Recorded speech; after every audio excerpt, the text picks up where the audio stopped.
تو اللہ تعالیٰ نے قرآن مجید میں کئی کہانیاں ہماری ہدایت کے لیے بیان کی ہیں، اور یہ کہانی بھی وَضْرِبْ لَهُمْ مَثَلًا أَصْحَابَ الْقَرْيَةِ، محبوبی نے اس بستی کے لوگوں کی کہانی سنائے۔ وہ ایک بستی تھی جس کا نام تھا انطاکیہ، اور یہ شام کے غربی علاقے میں واقع ہے۔ وہاں اللہ نے 2 رسول بھیجے ان لوگوں کی ہدایت کے لیے۔ خوشحال بستی تھی، اللہ نے 2 رسول بھیجے، انہوں نے دونوں کا انکار کر دیا۔ اللہ نے ان کی تائید کے لیے تیسرا رسول بھیجا، انہوں نے اس کا بھی انکار کر دیا، حتیٰ کہ ان نبیوں کی تکذیب کی، انہیں گالیاں دی، اور پتھر لے کر ان نبیوں کو شہید کرنے پر آمادہ ہو گئے۔ جب نبیوں کو قتل کرنے لگے تو شہر کے ایک کنارے پر ایک شخص رہتا تھا، اسے جب پتہ چلا کہ یہ نبیوں کو قتل کر رہے ہیں میری قوم کے لوگ، تو تھا تو وہ مسکین آدمی، لیکن اس کے دل میں جذبہ جاگا، وہ وہاں سے دوڑتا ہوا آیا اور اپنی قوم کو کہنے لگا تم قتل کرنے لگے ہو، میں کہتا ہوں ان کے قدم چومو۔ تو وہ جتنے پتھر تھے ان نبیوں پر برسنے کے لیے آمادہ تھے وہ اس شخص پہ برس گئے، اور پھر وہ شہید ہو گیا۔ پھر اس کی لاش سے آواز کیا آئی؟ یہ قرآن کی بولی ہے، ذرا توجہ کر لیں۔ میں اس کی تفصیلات میں تو نہیں جاؤں گا، لیکن اختصار کے ساتھ مضمون آپ نے سن لیا۔ اب قرآن کا لہجہ دیکھیے، وَضْرِبْ لَهُمْ مَثَلًا أَصْحَابَ الْقَرْيَةِ، محبوبی نے اس بستی کے لوگوں کی کہانی سنائیے۔ اِذْ جَاءَهَا الْمُرْسَلُونَ، جن کے پاس رسول آئے۔ اِذْ أَرْسَلْنَا إِلَيْهِمُ اثْنَيْنِ، ہم نے ان کی طرف 2 رسول بھیجے۔ فَكَذَّبُوهُمَا، اس قوم نے ان دونوں کی تکذیب کر دی۔ فَعَزَّزْنَا بِثَالِثٍ، ہم نے تیسرا بھیجا۔ فَقَالُوا إِنَّا إِلَيْكُمْ مُرْسَلُونَ، ان رسولوں نے کہا کہ ہم تمہاری جانب رسول بن کے آئے ہیں۔ قالوا، قوم نے کہا، ما انتم الا بشر مثلنا، تم تو ہمارے جیسے بشر ہو۔ یہ بدبخت اور بد نصیب قوموں کا مزاج رہا ہے کہ پیغمبروں سے روشنی اور نور لینے کی بجائے ان کو بشر کہہ کے ان کی رحمتوں سے اور ان کے دامن سے پھوٹتی ہواؤں سے اور ان کے سینے سے نکلتی شعاؤں سے اور ان کے من سے وابستہ روشنیوں سے اپنے آپ کو محروم کر لیتے ہیں، اور ان کا چلنا پھرنا اور ان کا اٹھنا بیٹھنا، ان کا شادی اور نکاح کرنا اور ان کا بال بچوں میں رہنا اور ان کا بازار میں آنا جانا، اس کو وہ کہتے ہیں کہ یہ اگر نبی ہوتے تو یہ کیوں ہوتا۔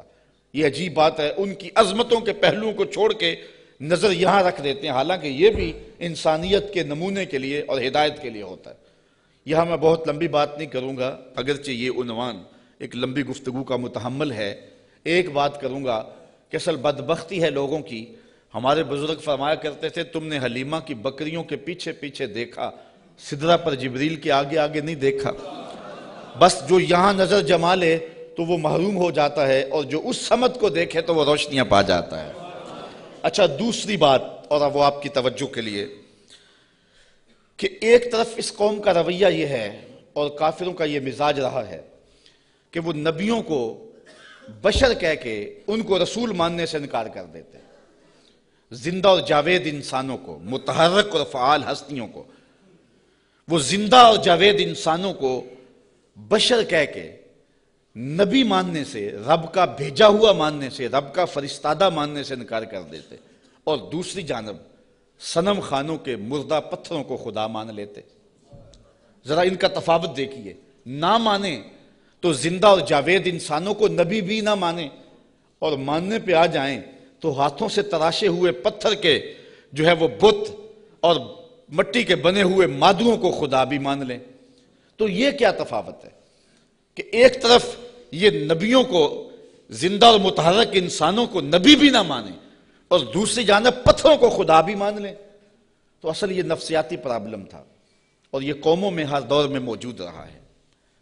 سادہ سا جواب ہے، یہ لمبی یہاں بھی بحث چاہیے، لیکن سادہ سا جواب ہے کہ صنم خانوں کے مردہ پتھروں کو ماننے میں مفادات پہ زیادہ نہیں پڑتی۔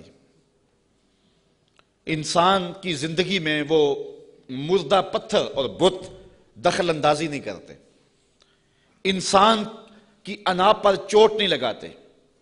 ایک پجاری زانی ہو، شرابی ہو، ڈاکو ہو، جو مرضی کرے، کبھی پتھروں نے بول کے نہیں کہا کہ یہ کیا کر رہے ہو، ہمیں بھی پوچھتے اور یہ کیا رویے رکھے ہوئے۔ ان کی جھوٹی انا کا بت بھی پلتا رہتا اور وہ سجدے بھی کرتے۔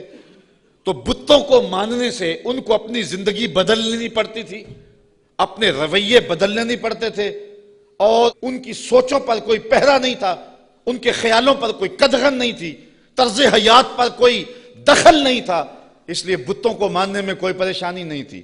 اور نبیوں کو ماننے کا مقصد یہ تھا کہ سر سے لے کر پاؤں تک زندگی کے ایک ایک لمحے کو، معاشرت سے لے کر کے نجی زندگی سے لے کے سیاسی زندگی تک سب کچھ بدلنا پڑتا تھا، اور اپنی خواہشات کے جنازے کندھوں پہ اٹھا کے دفن کرنے کے بعد پھر نبیوں کے قدم چومنے پڑتے تھے۔ اس لیے نبیوں کو ماننے میں پرابلم تھا اور بتوں کو ماننے میں کوئی پرابلم نہیں تھا، اس لیے کہ بتوں کو ماننے میں کوئی مفادات پہ زیادتی نہیں پڑتی تھی، اور نبیوں کو ماننے کا مقصد یہ تھا پھر اپنی خواہش چھوڑنی پڑتی تھی۔ تیرے ہندیاں سندیاں محبوبہ، میں کافر ہوا جے میں ہوا، پھر تو اپنا آپ چھوڑنا پڑتا تھا نا۔ اس لیے وہ انسانوں کو نبی ماننے کے لیے تیار نہیں تھے اور پتھروں کو خدا ماننے کے لیے آمادہ ہو جاتے۔ آج بھی یہ نفسیات ہمارے اندر بھی پائے جاتے ہیں۔ ایک شخص 70 سال حدیث رسول پڑھاتا رہا، 80 سال اس نے قرآن کی نوکری کی، تو لوگ اس کے گرد اتنی تعداد میں جمع نہیں ہوتے، اور ایک بندہ دونی رما کے تموڑی شاہ بیٹھ جاتا ہے اور ساری قوم اس نانگے کے پیچھے بھاگ جاتی ہے، تو کچھ لوگ کہتے ہیں کہ پتہ نہیں اس میں کمال کیا ہے، کرنٹ کیا ہے۔ صاحب بات کرنٹ کی نہیں ہے، مفادات پہ زد نہیں پڑتی، اور اس شخص کے پاس آنا ہے تو زندگی بدلنی پڑتی ہے۔ اس لیے ان مردوں کو ماننے میں حرج نہیں ہے، اور ان فعال اور زندوں کو ماننے میں اپنی خواہشات کا جنازہ اٹھانا پڑتا ہے۔